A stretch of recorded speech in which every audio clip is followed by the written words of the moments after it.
Dear brothers and sisters in the Lord, ప్రభునందు ప్రియమైన సహోదర సహోదరులారా, today's verse for our meditation is taken from the book of Romans, chapter 8, verse 1. నేటి దినం ధ్యానం కొరకై రోమీయులకు రాసిన పత్రిక 8వ అధ్యాయం 1వ వచనం తీసుకొనబడింది.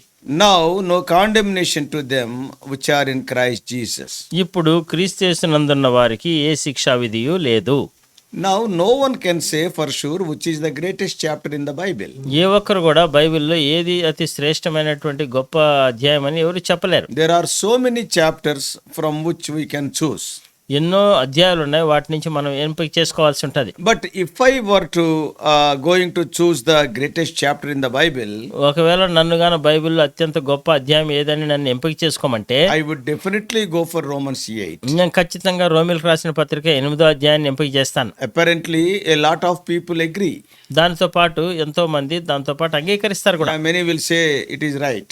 చాలా మంది అది సరైందే అంటారు. Once there was a poll conducted on Facebook as to what people thought was the greatest chapter in the Bible. ప్రజలు బైబిల్లో ఏది గొప్ప అధ్యాయం అని అనుకుంటూ ఉన్నారని చెప్పి ఒకసారి ఫేస్బుక్ లో ఒక పోల్ ఒకటి నిర్వహిస్తారు. And the book of Romans got more votes than any other book. వేరే గ్రంథాలకు అన్నిటికంటే ఎక్కువగా రోమీయులకు రాసినటువంటి పత్రికకి ఎక్కువ ఓట్లు వచ్చాయి. And Romans chapter 8 got more votes than any other chapter. వేరే అధ్యాయాలు అన్నిటికంటే కూడా ఎక్కువగా రోమీయులకు రాసిన పత్రిక 8వ అధ్యాయానికి ఎక్కువ ఓట్లు వచ్చాయి. One day one person said, ఒకనొక దినాన ఒక వ్యక్తి అంటూ వచ్చాడు, if I were on a desert island, ఒకవేళ నేను ఎడారి గాని యొక్క ద్వీపంలో గాని నేను ఉంటే, suppose there are so many books in the world, లోకంలో అనేకమైన గ్రంథాలు ఉంటున్నాయి, all libraries are full of thousands of books, అనేక గ్రంథాలయాలను కూడా కొన్ని వేల కొలది గ్రంథాలతో నింపబడుతూ వచ్చినాయి. and suppose if people ask, take one book out of all the books of the world, ఈ లోకంలో ఉండే గ్రంథాలన్నింటిలో నుంచి ఏదైనా ఒక గ్రంథాన్ని మీరు తీసుకోండి అని చెప్తే, then that man said,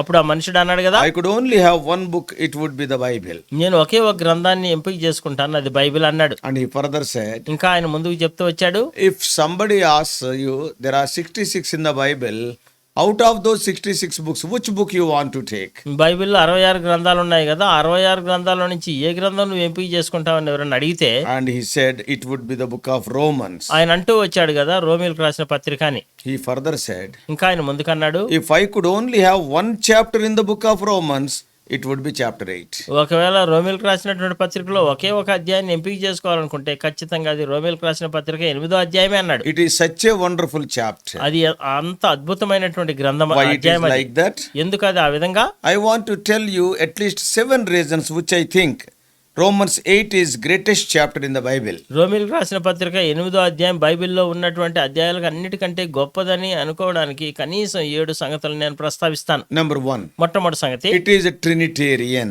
అది త్రిత్వం గురించి రాయబడిన సంగతులు కలిగిన So గ్రంథం. it present all the 3 persons of the Trinity, that is the Father and the Son and the Holy Spirit. ఆ త్రిత్వంలో ఉండేటటువంటి తండ్రి కుమార పరిశుద్ధాత్మల గురించి ఆ అధ్యాయంలో రాయబడింది. And also presents their different roles in the Trinity. ఆ త్రిత్వంలో ఉండేటటువంటి వారు నిర్వహించాల్సినటువంటి వేరు వేరు పాత్రల గురించి కూడా రాయబడింది.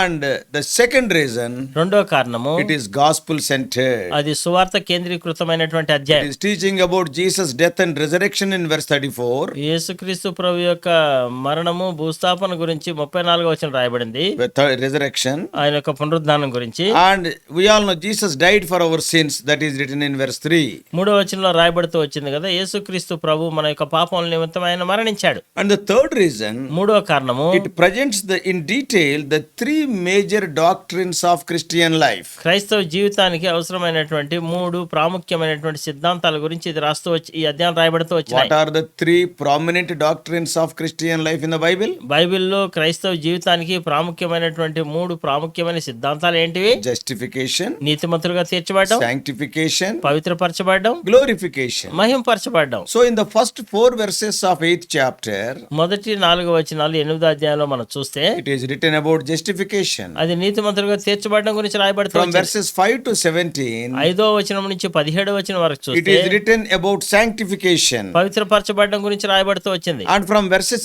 18 to 30, 18 నుంచి 30 వచనాల వరకు చూస్తే about glorification glorification it is mentioned. మహింపరచబడడం గురించి ప్రస్తావించబడుతూ This is the third reason why Romans 8 is the best chapter. అది ఈ మూడో కారణం ఇది ఎందుకు ఈ రోమిలకు రాసిన పత్రిక ప్రాముఖ్యమైంది అనడానికి. And fourth reason, నాలుగో కారణము it presents the full order of salvation. అంటే పరిపూర్ణమైనటువంటి రక్షణ యొక్క క్రమం గురించి చెప్పబడుతూ వచ్చింది. If you read verses 29 and 30, 29-30 వచనాలు మనం చదువుతూ వచ్చినట్లయితే, for those God foreknew, he also predestinated. And those he predestinated, he also called. Those who called, he also justified. Those he justified, he also glorified. ఎందుకనగా తన కుమారుడు అనేక సహోదరుల్లో జ్యేష్ఠుడైనట్లు దేవుడు ఎవరిని ముందు ఎరిగెనో వారు తన కుమారునితో సారూప్యం గల వారొకటకు ముందుగా నిర్ణయించను. మరియు ఎవరిని ముందుగా నిర్ణయించనో వారిని పిలిచెను. ఎవరిని పిలిచెనో వారిని నీతిమంతులుగా తీర్చెను. ఎవరిని నీతిమంతులుగా తీర్చెనో వారిని మహిమపరచెను. So this verse speaks of eternity past to eternity future. ఈ యొక్క వచనం దేని గురించి మాట్లాడుతుందంటే గతంలో ఉండేటటువంటి ఆ యొక్క నిత్యత్వంలో ఉండేటటువంటి గతం నుంచి రాబోయేటటువంటి నిత్యత్వంలో ఉండేటటువంటి భవిష్యత్తు గురించి. So this is the fourth reason. ఇది నాలుగో కారణం. ఇది The full order line of salvation is seen. పరిపూర్ణమైనటువంటి రక్షణ యొక్క క్రమము పరిపూర్ణంగా ఇక్కడ చూడబడుతూ వచ్చింది. And fifthly, ఐదవదిగా why Romans 8 is the unique chapter? ఎందుకు రోమిలకు రాసిన పత్రిక 8వ అధ్యాయం ఎంత అసమానమైనటువంటిది. It presents a number of other key doctrines. వేరే సిద్ధాంతాలకు సంబంధించినటువంటి కొన్ని మూలాలు ఇందులో ఉంటూ ఉన్నాయి. The incarnation of Christ in verse 3. 3వ వచనంలో చూస్తే యేసుక్రీస్తు ప్రభు ఆయన భూమి మీదకి శిశువుగా రావడము, And secondly, శరీరధారిగా రావడం, adoption as sons verses 14 to 16. 14-16 వరకు ఆయన కుమారులుగా దత్తపుత్రులుగా తీసుకోవడం. In verse 17, 17వ వచనంలో our చూస్తే future inheritance in heaven. పరలోకంలో మనకు ఉండేటటువంటి ఆ యొక్క స్వాస్థ్యము. Verse 11 and 23, 11-23 మనం చూస్తే the resurrection of the body. ఆ యొక్క శరీరము పునరుద్ధానమై తిరిగి లేయడము. In verses 26, 27, 34, 27, 28, 26, 27, 34లో మనం చూస్తే the intercession of the Holy Spirit పరిశుద్ధాత్మ దేవుడు మన కొరకై విజ్ఞాపన చేయడం. and Jesus for the believer. ఆ యొక్క యేసుక్రీస్తు ప్రభు విశ్వాసాల కొరకు. And sixthly, ఆరోది it presents full sweep of salvation history. ఆ యొక్క చరిత్రలో ఉండేటటువంటి యొక్క రక్షణ గురించినటువంటి పరిపూర్ణమైనటువంటి సంగతి. Verse 19, 19వ వచనంలో creation. ఈ యొక్క సృష్టి. Verse 20 and 22, 20, 21, 22లో fall. ఈ యొక్క పతనం. And verse 24 to 25, 24-25 వచనాలు చూస్తే redemption. విమోచన. Verse 21 and 23, 21, 23లో చూస్తే consummation. Consummation, going up. అంటే పరలోకానికి ఆరోహణమై వెళ్ళడం. And the seventh reason why Romans 8 is very important, 7వ ప్రాముఖ్యమైనటువంటి కారణం ఏంటి రోమీయులకు రాసిన పత్రిక 8వ అధ్యాయం ప్రాముఖ్యం అంటే, it contains some of the best known and most loved verses of the Bible. ఈ యొక్క ఎంతో ప్రాముఖ్యమైనటువంటి బైబిల్ ఎంతో ప్రేమించబడేటటువంటి వచనాలు ఇందులో ఉంటూ ఉన్నాయి. Yeah, the greatest God's love is also mentioned in many places. ఈ యొక్క దేవుని యొక్క గొప్ప ప్రేమ అనేక ప్రదేశాల్లో ప్రస్తావించబడుతూ వచ్చింది. Some of the verses are, కొన్ని వచనాలు now ఏంటంటే Romans 8:1, రోమీయులకు రాసిన పత్రిక 8:1, yeah, that is the verse for our meditation today. అదే మన నేటి ధ్యానం కొరకైనటువంటి వచనము. Therefore there is now no condemnation for those which are in Christ Jesus. ఇప్పుడు క్రీస్తు యేసునందున్న వారికి ఏ శిక్షా విధియూ లేదు. Another famous verse, ఇంకొక ప్రాముఖ్యమైనటువంటి వచనం verse 28. 28వ వచనం. And we know that all things God works for our good, the good of those who love him, who have been called according to his purpose. దేవుని ప్రేమించు వారి కొరకు అనగా ఆయన సంకల్పం చొప్పున పిలువబడిన వారి కొరకు మేలు కలుగుటకై సమస్తమును సమకూడి జరుగుచున్నవని ఎరుగుదము. Another verse, ఇంకొక వచనం, verse 31. 31వ వచనం. If God be for us, who can be against us? ఇట్లుండగా ఏమందము, దేవుడు మన పక్షముగా నుండగా మనకి విరోధి ఎవడు. Another portion of verses, ఇంకొక వచనాల్లో ఉన్న భాగాలు చూస్తే 37 to 39. 37-39 చూస్తే, No, in all these things we are more than conquerors through him who loved us. For I am convinced that neither death nor life, neither angels nor demons, neither the present nor the future, nor any powers, neither height nor depth, nor anything else in all creation will be able to separate us from the love of God that is in Christ Jesus our Lord. ఆయనను మనలను ప్రేమించిన వారి ద్వారా మనము వీటన్నిటిలో అత్యధిక విజయం పొందుచున్నాము. మరణమైనను జీవమైనను దేవదూతలైనను ప్రధానులైనను ఉన్నవైనను రాబోవునైనను అధికారులైనను ఎత్తైనను లోతైనను సృష్టింపబడిన మరి ఏదైనను మన ప్రభు అయిన క్రీస్తు యేసు నందలి దేవుని ప్రేమ నుండి మనలను ఎడబాపు నేరవని రూఢిగా నమ్ముచున్నాను. God has packed so many wonderful truths into this one chapter. ఈ ఒక్క అధ్యాయంలో దేవుడు ఎన్నో అద్భుతమైనటువంటి సత్యాల్ని మనకు దాచి ఉంచాడు. It is truly amazing. అది ఎంతో ఆశ్చర్యాన్ని గొల్పించే సంగతి. And so we are going to spend some time over the next, 1 or 2 minutes. 1-2 నిమిషాలు మనం ఈ కొన్ని నిమిషాలు గడపనే ఉన్నాం Yeah, to see some of the things of this great chapter. ఈ గొప్ప అధ్యాయంలో ఉన్నటువంటి కొన్ని సంగతులు చూడడం కొరకు. Only verse 1. మొదటి వచనమే. So when we go to and look at verse 1, మొదటి వచనాన్ని మనం చూస్తే, there is now no condemnation for those who are in Christ Jesus. ఇప్పుడు క్రీస్తు యేసునందున్న వారికి ఏ శిక్షా విధియు లేదు. Verse 1 is a statement of fact. ఈ యొక్క మొదటి వచనం చూస్తే అది ఎంతో సత్యమైనటువంటి మాట. అది It is a very strong statement. అది ఎంతో బలమైనటువంటి మాట. అది There is right now no condemnation for those who are in Christ Jesus. ఇప్పుడు క్రీస్తు యేసునందున్న వారికి ఏ శిక్షా విధియు లేదు. We have been set free from the condemnation of sin. మనం ఆ యొక్క పాపం యొక్క శిక్షా విధి నుంచి మనకి స్వేచ్ఛ స్వతంత్రంగా విడుదల ఇవ్వబడింది. In the original language, ప్రాథమికమైనటువంటి ఆదిమ భాషలో the emphasis in this verse falls squarely on the word no. అయితే ఈ యొక్క మరీ ముఖ్యంగా నొక్కి చెప్పేటటువంటి మాట ఏంటంటే మనము ఎరుగుదము. No, no, no. అంటే లేదు, ఏ విధమైనటువంటిది లేదు అని. There is no condemnation for you who are in Christ Jesus. క్రీస్తు యేసునందున్న వారికి ఏ శిక్షా విధియు లేదు. Yeah, none whatsoever condemnation. Yes, no condemnation at all. ఏ విధమైనటువంటి శిక్షా విధి అంటే ఏ శిక్షా విధి కూడా లేనే లేదని అర్థం. And yet so many of us still struggle with sin and guilt in our lives. అయినప్పటికీ ఇంకా చాలా మంది యొక్క పాపము నేరారోపణ చేసేటటువంటి మనస్సాక్షితో ఎంతో పోరాటం చేస్తూ ఉంటారు. Actually, in fact, we have been set free. నిజానికి మనం చూస్తూ వచ్చినట్లయితే ఎంతో మనం విడుదల విమోచన మనకి ఇవ్వబడుతూ వచ్చింది. I also want you to notice another word. ఇంకొక మాట కూడా మీరు గ్రహించాలని చెప్పి నేను ఆశపడుతూ In ఉన్నాను. verse 1. మొదటి వచనంలో Now, ఇప్పుడు, therefore, there is now no condemnation. కాబట్టి ఇప్పుడు క్రీస్తు యేసునందున్న వారికి ఏ శిక్షా విధి లేదు. So, in one sense, it is saying, ఇంకొక మాటలో చెప్పాలంటే, now that Christ has come, now that you have put your faith in Christ, ఇప్పుడు క్రీస్తు యేసు ప్రభు వచ్చాడు కాబట్టి ఆయన యందు మీరు విశ్వాసం ఉంచొచ్చు. there is no condemnation for you. నీకు ఏ విధమైనటువంటి శిక్షా విధి ఉండనే ఉండదు. But it also refers to the present.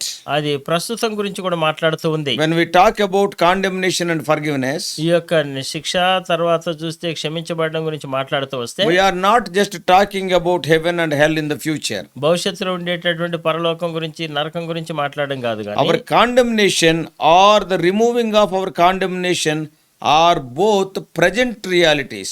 అంటే ఈ యొక్క శిక్షా విధి తీసివేయబడడం అంటే ప్రస్తుతము అది యథార్థంగా జరిగేదిగా ఉండాలి.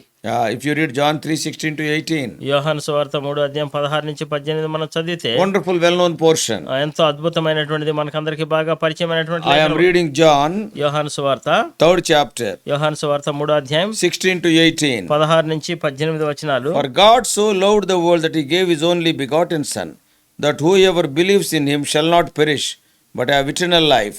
For God did not send his Son into the world to condemn the world, but to save the world through him.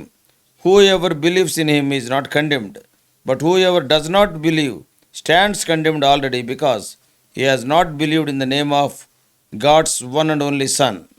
దేవుడు లోకమును ఎంతో ప్రేమించను, కాగా ఆయన తన అద్వితీయ కుమారునిగా పుట్టిన వాని యందు విశ్వాసం ఉంచు ప్రతి వాడును నశింపక నిత్యజీవం పొందునట్లు ఆయనను అనుగ్రహించను. లోకము తన కుమారుని ద్వారా రక్షణ పొందుటకే గాని లోకమునకు తీర్పు తీర్చుటకు దేవుడు ఆయనను లోకములోనికి పంపలేదు. ఆయన యందు విశ్వాసముంచు వానికి తీర్పు తీర్చబడదు. విశ్వసింపనివాడు దేవుని అద్వితీయ కుమారుని నామమందు విశ్వాసం ఉంచలేదు గనుక వానికి ఇంతకు మునుపే తీర్పు తీర్చబడెను. Did you catch that? మీకు ఈ మాట అర్థమైందా? ఇప్పుడు Whoever believes in him is not condemned. ఎవరైతే ఆయన యందు విశ్వాసం ఉంచాడో ఆయనకి శిక్షా విధి లేదు. Right now, ఇప్పుడే, in the present. ఇప్పుడు ప్రస్తుతం. But whoever does not believe stands condemned already right now in the present. అయితే విశ్వాసం ఉంచినటువంటి వారికి ఇదివరకు ఇంతకు మునిపే తీర్పు తీర్చబడిన రాయబడింది. Why?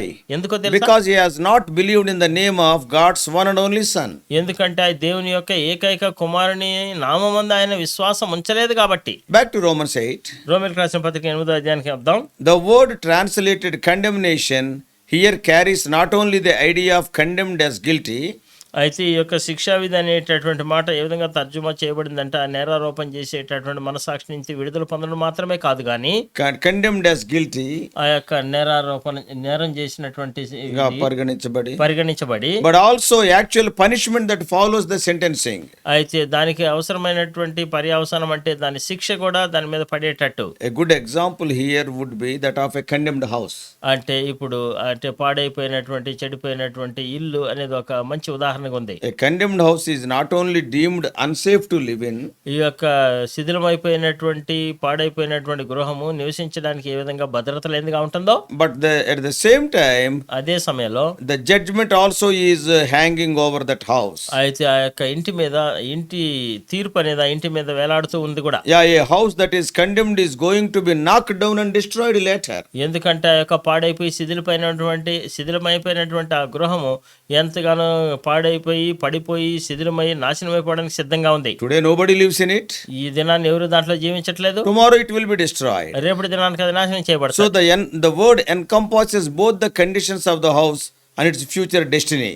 అయితే ఈ యొక్క ఇంటి గురించి ప్రస్తుతం ఉన్న పరిస్థితి, భవిష్యత్తులో అది ఏం చేయబడుతుంది అనేది కూడా తెలియజేయబడుతుంది ఈ మాటల ద్వారా. So when Romans 8:1 says that there is no condemnation for the believer, అయితే రోమీయులకు రాసిన పత్రిక 8వ అధ్యాయం 1వ వచనం విశ్వాసులకు ఏ విధమైనటువంటి శిక్షావిధి లేదని రాయబడింది. that means there is no sentence of guilt. అంటే ఆ విధంగా నేరారోపణ అనేటటువంటి పరిస్థితి వారికి లేదు ఇప్పుడు. Therefore no corresponding punishment for the one who is in Christ Jesus. అయితే క్రీస్తు యేసునందున్న వారికి భవిష్యత్తులో ఏ విధమైనటువంటి ఆ యొక్క పతనమైపోతాం శిథిలమైపోతాం అనేటటువంటిది కూడా లేనే లేదు. Finally, చివరిగా the phrase in Christ Jesus, కాబట్టి ఇప్పుడు క్రీస్తు యేసునందున్న వారికి, here in this verse describes those for whom there is no condemnation.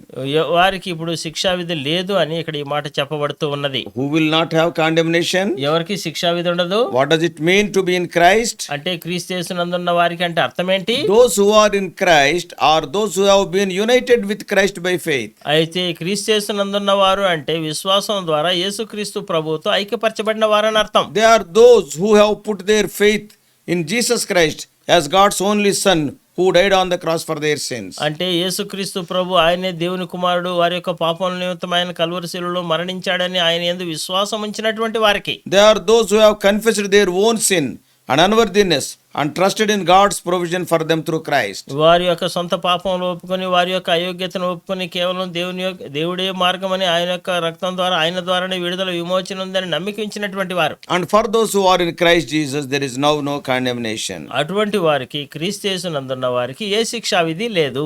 We have been set free from the condemnation of sin.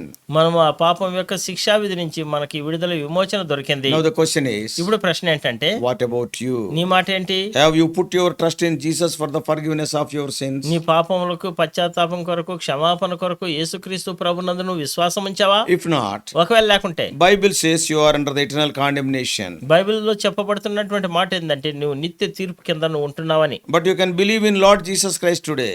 అయితే ఈ దినం నువ్వు యేసుక్రీస్తు ప్రభునందు విశ్వాసం ఉంచొచ్చు. Pray to him. ఆయనకు ప్రార్థన చేయి. May God help you to take such a decision. నువ్వు అటువంటి తీర్మానం తీసుకున్నట్లు దేవుడు మీకు సహాయం చేయను గాక. Let us pray. ప్రార్థన చేసుకుందాం. Loving heavenly Father, ప్రేమ కలిగిన మా పరలోకపు our తండ్రి, gracious God, మా కృప కలిగిన మా దేవా, what a beautiful, O Lord, book the word of God, the Bible is. ఎంత అద్భుతమైనటువంటి గ్రంథము దేవుని యొక్క వాక్యం ప్రభా. Oh, we will be singing as a Bible chorus. What a wonderful treasure. ప్రభా, మేము బైబిల్ పల్లవిగా మేము పాడుతూ ఉంటాం, ఎంత అద్భుతమైనటువంటి ధననిధి నీ యొక్క వాక్యమని. Oh Lord, not only that, అంత మాత్రమే కాదు in all the 66 books, Romans book is a wonderful book. 66 గ్రంథాలన్నింటిలో కల్లా రోమీయులకు రాసిన పత్రిక అద్భుతమైనటువంటి గ్రంథం. 8th chapter is a wonderful chapter. 8వ అధ్యాయం ఇంకా అద్భుతమైనటువంటి అధ్యాయం. Thank thee for filling that chapter, O Lord, with all the things what we need. ప్రభా, 8వ అధ్యాయం అంతట్లో ప్రభా మాకు అవసరమైనటువంటి సంగతులన్నీ మీరు నింపుతూ వచ్చినందుకు నీ కృతజ్ఞతలు. There is no condemnation for those who are in Christ Jesus. క్రీస్తు యేసునందున్న వారికి ఏ శిక్షా విధి లేదు ప్రభా. Help us to be a part of Lord Jesus Christ by being in Christ Jesus. ప్రభా, మేము కూడా యేసుక్రీస్తు ప్రభులో పాలుభాగస్తులు కాగలిగినట్లు యేసుక్రీస్తు ప్రభునందు మేము ఉండడానికి మీరే మాకు సహాయం చేయండి. Guide us throughout this day. ప్రభా, ఈ దినమంతట్లో మీరే మాకు నడిపింపనివ్వండి. In Jesus' precious name we pray. యేసుక్రీస్తు ప్రభు ప్రశస్త నామంలోనే ప్రార్థిస్తున్నాము తండ్రి. ఆమేన్.